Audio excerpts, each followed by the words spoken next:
अंबरनाथ शहरामध्ये भाजपची सत्ता आली आणि भाजपचा नगराध्यक्ष तेजश्री करुंजुळे पाटील यांनी आपला अंबरनाथ नगरपालिकामध्ये नगराध्यक्ष पदभार स्वीकारल्यानंतर भाजपमध्ये एक नवीन समीकरण तयार झालं आणि त्यामध्ये जर बघितलं भाजप असेल, राष्ट्रवादी काँग्रेस म्हणजेच अजित पवार गट असेल आणि काँग्रेस या तिघांनी मिळून ही युती केलेली आहे आणि एक गट स्थापन केला आहे. मात्र यावर शिवसेनेचे शिंदे गटाचे जे आमदार आहे बालाजी किनीकर यांनी नाराजगी व्यक्त केली आणि अभद्र ही अशी युती असं म्हटलं आहे. आणि ह्या संदर्भात बोलण्यासाठी भाजपचे प्रदेश सचिव आहेत.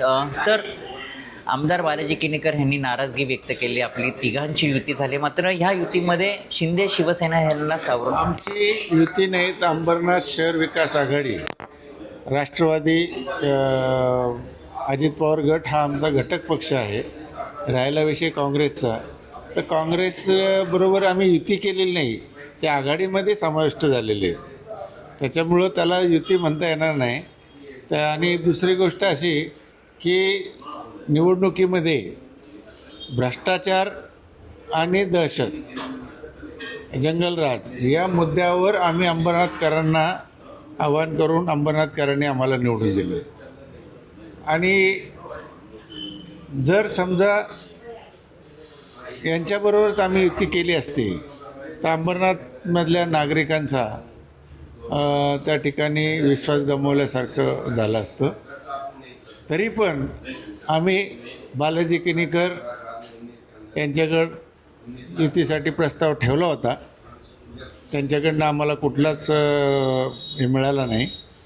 आणि नगराध्यक्ष आणि अभिजित करंजुले पाटील हे खासदारांना सुद्धा भेटून आले, तेव्हासुद्धा काही युतीचा प्रस्तावाचा विचार झालेला नाही. त्यामुळं आणि दिवस आमच्याकडे शिल्लक नसल्यामुळं आम्हाला ही आघाडी करावी लागली अंबरनाथ शहराच्या विकासाच्या दृष्टीने. पण आमदार बालाजी किनी यांनी काल पत्रकार परिषद घेतली आणि ही अभद्र युती असं म्हटलं आहे. आता अभद्र युती यांच्याबरोबर मला सांगा, आम्ही ज्या मुद्द्यावर ही निवडणूक जिंकलो, जंगलराज, भ्रष्टाचार आणि या मुद्द्यावर ही निवडणूक, मग परत त्यांच्याशीच आम्ही जर युती केली असती, ही स्थानिक लेवलचा विषय, त्यांच्याशीच युती केली असती तर अंबरनाथमध्ये एक वेगळा संदेश गेला असता. म्हणजे त्यांच्यावर असलेले भ्रष्टाचाराचे आरोप, त्यांनी केलेला भ्रष्टाचार आणि ह्या सगळ्या मुद्द्यावर आम्ही अंबरनाथमध्ये निवडणूक जिंकलेली आहे. त्याच्यामुळं हा विषयच येत नाही की त्यांच्याबरोबर युती करायचा. पण एकीकडे मुख्यमंत्री देवेंद्र फडणवीस यांनी देखील नाराजगी व्यक्त केली आहे. त्यांनी म्हटलं आहे की कारवाई केली जाणार आहे, कारण की आपण काँग्रेसला बाजूला सावर करणार होता आणि काँग्रेससोबतच ही युती झाली. काँग्रेसबरोबर आम्ही युती केलेली नाही, आजही सांगतो. अजित पवार गट आणि आमचा गट आणि काँग्रेसने आमच्या गटामध्ये प्रवेश केलेला आहे. ओके. हां, आम्ही युती केलेली नाही काँग्रेसबरोबर. हा अंबरनाथ विकास आघाडी जी आहे त्याच्यामध्ये काँग्रेसने प्रवेश केलेला आहे. पण आता मुख्यमंत्री देवेंद्र फडणवीस यांनी नाराजगी व्यक्त केली आणि कारवाई करणारे असं म्हटलं आहे. आता मुख्यमंत्र्यांनी काय म्हटलं आहे हे तर काय मी अजून ऐकलेलं नाही.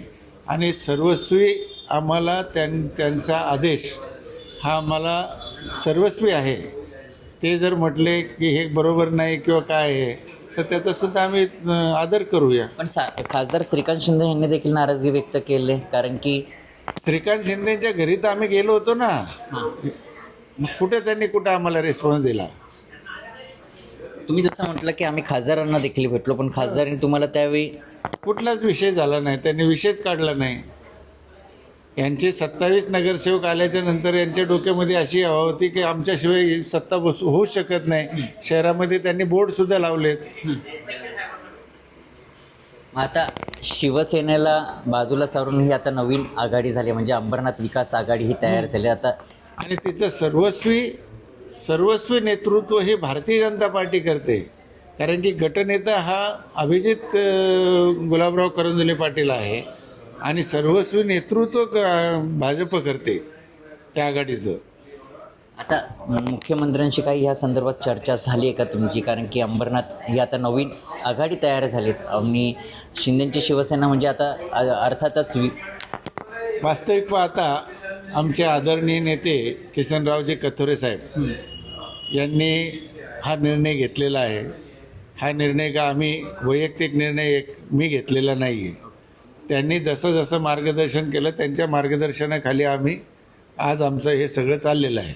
आणि ते जसं जसं सांगतील ते मुख्यमंत्र्यांशी बोलतील, कारण की त्यांचं मुख्यमंत्र्यांबरोबर बोलणं होईल, ते काय होईल आणि ते जे आदेश देतील ते आम्ही मान्य करू.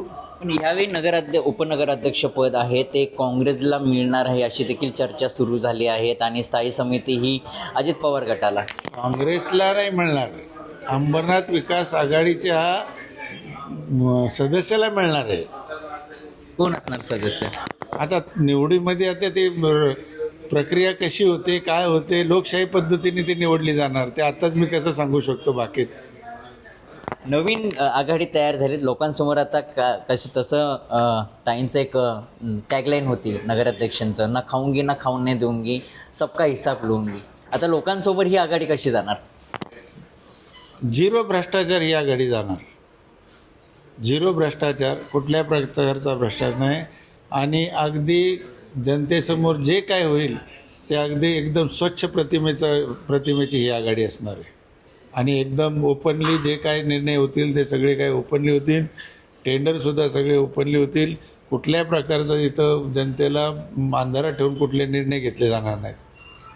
नक्कीच हे होते आपल्यासोबत गुलाबराव करंजुले पाटील आणि त्यांनी सांगितले की ही जी आघाडी आहे ही शून्य म्हणजे भ्रष्टाचार ह्या आघाडीमध्ये होणार नाही आणि जे जनतेचे प्रश्न असणार ते सोडवले जाणार. राहिला प्रश्न की युतीचा, तर काँग्रेस आघाडीने आमच्या आघाडीमध्ये सदस्य म्हणून आणि त्यांनी प्रवेश केला आहे. मात्र ही युती भाजप आणि अजित पवार गटांची आहे. काँग्रेसनी फक्त ह्या आघाडीमध्ये समर्थन दिलं असं त्यांनी म्हटलं आहे.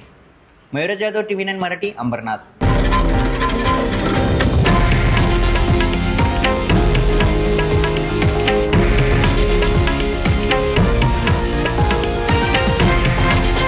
हे आहे देशातील नंबर 1 न्यूज नेटवर्क आणि आपण पाहत आहात TV9 मराठी, एकमेव.